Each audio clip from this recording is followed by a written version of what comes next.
one of the best in the game right now, Jesse Simonton. Jesse, what is up, dog? Appreciate y'all having me. Thanks for joining you guys.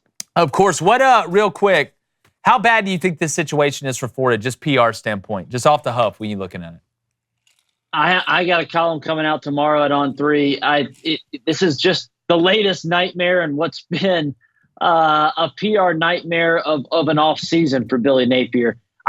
He's had so many bad headlines, guys. I don't think we remember that it was just in March that he got the call from inside the house when Steve Spurrier openly went on the record and was like, what the heck are we doing? Yeah. Spurrier, who usually saves these one-liners for Tennessee, Georgia, and Florida's rivals, is now aiming them at Florida's own head coach. And it's been a tough deal. And I'm not sure, if he wasn't already at DEFCON 1 status, I think we're there now. Yeah, well, that Miami game, there's always a ton of pressure when you coach at a place like Florida, regardless of how it's going. But that Miami game week 1, with all this stuff going on, it just keeps stacking on top of each other. Like the anxiety bowl. It really is. To me, it's almost getting do or die, Jesse. This is either going to go one of two ways. It is, but the irony is, what happens if Florida wins that game? And then you're talking about anxiety bowl for Mario Cristobal. So, with the Gators' ghoulish schedule, I mean, it's just a nightmare. It is. Especially what they have on the back end. I think it's like Georgia, Ole Miss, Texas, Florida State. All in the last 5 weeks of the season.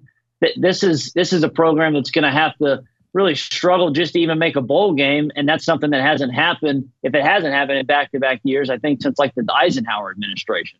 Yeah, and again, it's going to be interesting to watch. And you add Miami and UCF in that non-conference schedule. It's like getting jumped by a group of ninjas with a baseball bat when you walk through the door. It's just not fun at all at any point in time. But, Jesse, lists are always fun this type of year, especially when we're trying to bridge that gap in between the end of spring, get into summer, and then obviously kick off. And you put out a list, an SEC list of where you rank the teams coming out of the spring. Now, I know this probably isn't your final projection of how you think the SEC is going to finish, but there's a couple of interesting nuggets there. You're very bullish on Texas. You've got Texas right behind Georgia. I think Georgia's the consensus number 1. But what if I told you that when I look at schedule, when I look at line of scrimmage, when I looked at depth, I don't think you'd be crazy to have Ole Miss number 2 there. Yeah, and I would retort to you that if Lane had a track record of beating teams or upsetting teams, I should say, that he was not supposed to upset, Lane's been great at winning the games he's supposed to win. Now this is the year they have to start beating the Alabamas, the Georgias, and those sorts of teams. You absolutely could make the case, I think, for the schedule and roster they've assembled. It's a mercenary defense. We haven't really seen that work out before. That's not to say it can't, though. And so if it does, if everything comes to fruition, I think Ole Miss absolutely has, SEC championship aspirations, playoff ceiling, in 2024. Yeah, and David, we talked about this with Ole Miss. No Alabama on the schedule. You get Georgia at home. I think, and we wait to do our predictions till the end of fall camp, there is a very high possibility that Ole Miss may play Georgia twice, and they may beat them during the regular season and lose to them in Atlanta in the SEC Championship. No doubt. I think that's interesting. Jesse, I'm fascinated by Alabama right now just because we've talked for years what happens when Nick Saban retires. Well, that happened this offseason. And when we look at Georgia, like what Jake was saying, I think they're going to have the best record in college football. So there's a lot of heat on them. There's a lot of smoke, especially, 2 championships in the last 3 years. Texas and Oklahoma both coming into the conference. That's obviously a hot storyline. And then to Jake's point, anyone who actually knows football understands how good Ole Miss and Missouri are both going to be this year. And they're typically not getting talked about a lot in the offseason. So we're doing a lot of talking about them, which means Alabama and LSU are both kind of sliding, under the radar as much as you possibly can in a year when Nick Saban retires. What are your expectations for Alabama? And like Jake was talking about with the schedule, we're going to get to see Alabama host Georgia in Tuscaloosa since there's no more divisions this year. I think that's going to be one of the best college football environments in the last 20 years. I wholeheartedly agree with you there, David. My colleague Andy Staples and I are probably a bit outliers in terms of the national scene, where we're still as high on Alabama as anybody. I have them number 3 in my post-spring overall, or number 4 coming out in the 2024 post-spring full top 25 rankings. I think the Tide, what they did this spring via the portal. You go in and you make some key additions, particularly in the secondary. I don't think people understand how loaded that offensive line is. You get the boomerang transfer with Caden Proctor. So that offensive line is going to return 3 of the better interior guys. Now you get your 5-star tackle back. I like what they have in the tailback room there. Certainly there's some question marks about, Jalen Milroe's consistency, but from an electric standpoint, I mean, he is a dynamic athlete. And if anybody's going to get the most out of that, it's Kalen DeBoer. And when you add in the fact that DeBoer just doesn't lose, this is a guy that at every single stop, he just does not lose. I think Alabama is absolutely being slept on a little bit. I am down on LSU. I think Brian Kelly's broke boy comments might have been a little misconstrued, but the fact is they refuse to pay up, and there's a consequence for that, and there's a price for that. And that defensive line and secondary, I think, are just not going to be able to come up to snuff when you look at what the likes of you guys are talking about, Ole Miss, Missouri, some of these other teams that are going to be on their schedule. Down on LSU, still high on Alabama. One thought on the boomerang transfer from Caden Proctor that you talked about, who left for Iowa and I love that back term. for Alabama. I love that term transfer. too. I talked to a staff member on the inside of Alabama and said, "Hey, how is the building feeling about Caden Proctor coming back in?" He said, "We love it. Look, he immediately makes us better on the offensive line." A couple guys, made fun of him a little bit and asked, why would you leave Iowa for Alabama? And he said, "It's not Alabama up there." Well, I could have told you that.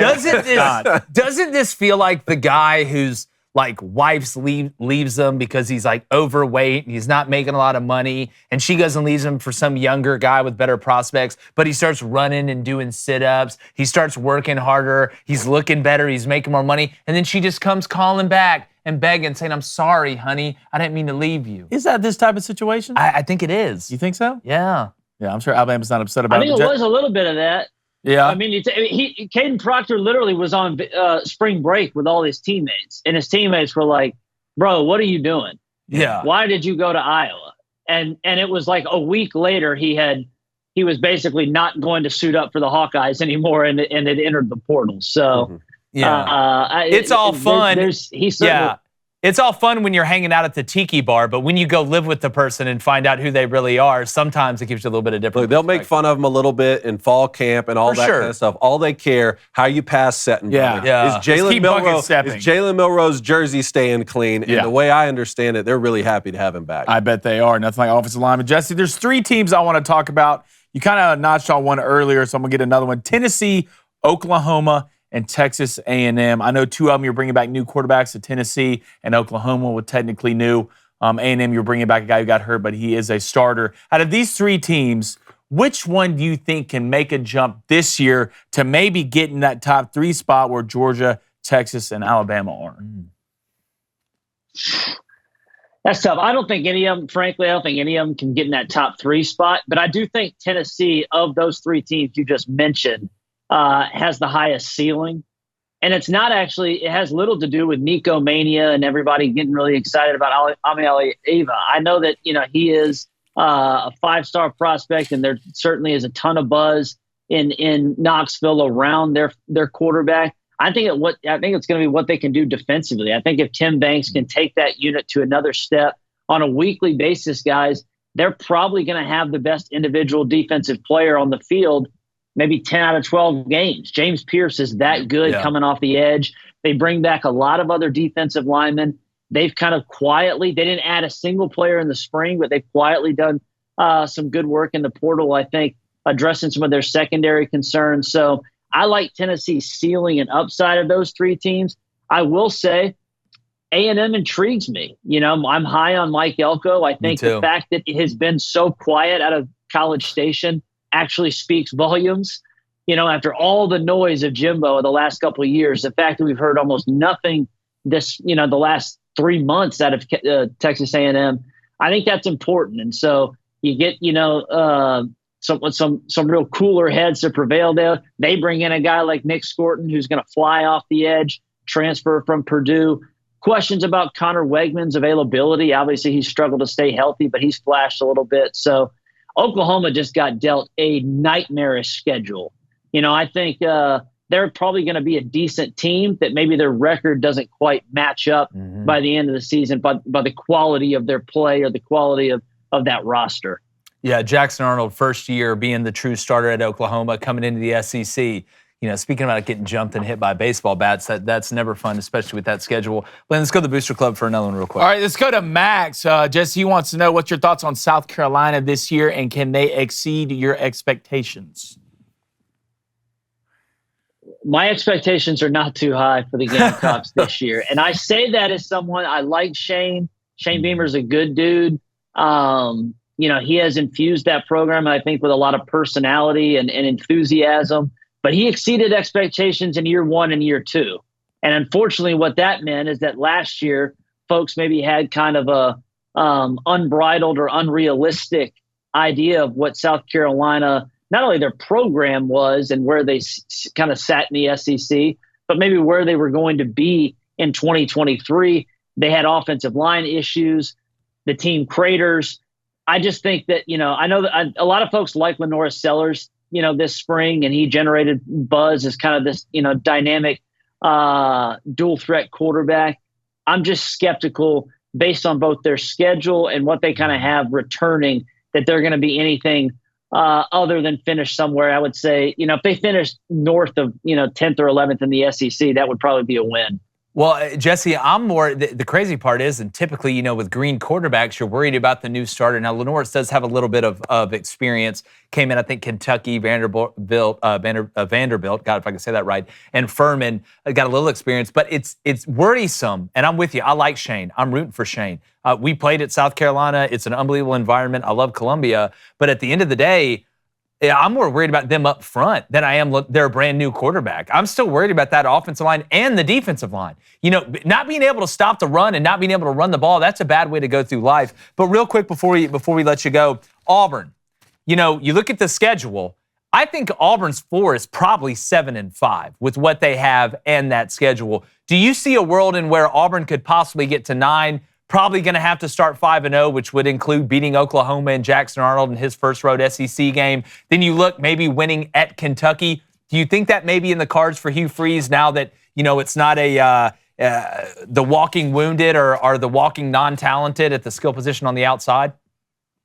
Yeah, it's certainly plausible. I mean, what they've done kind of addressing their key needs, I think, along the offensive line, you get Percy from Mississippi State. You get the receivers, like you mentioned, not only Cam Coleman, the 5-star, but you bring in Lambert from Penn State. You get the Georgia State kid who's going to be good. My biggest concern and quibble with Auburn, and I discussed this with Andy earlier today, it all centers around the quarterback. I know, Jesse. I know. He's done this whole like Willy Wonka thing where he's like, I really like this guy. No, scratch that, reverse it. We're going to open the competition. No, I really like this guy again. I promise he's the guy that can win.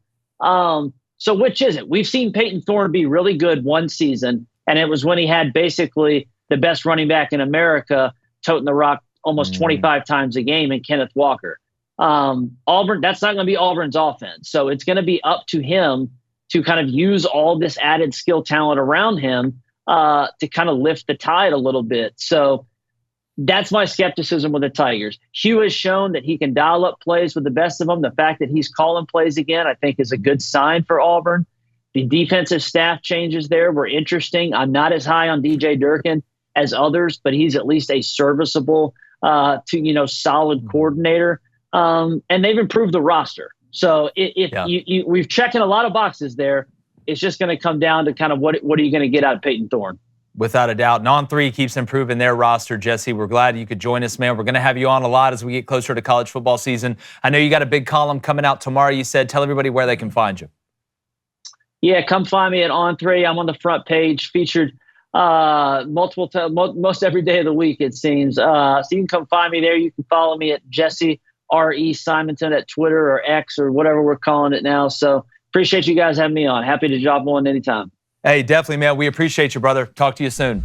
Hey, YouTube, what's up? Appreciate you stopping by. I know you guys are loving our new time. We are too. Make sure you hit that subscribe button. Keep sharing the show. We really, really appreciate it.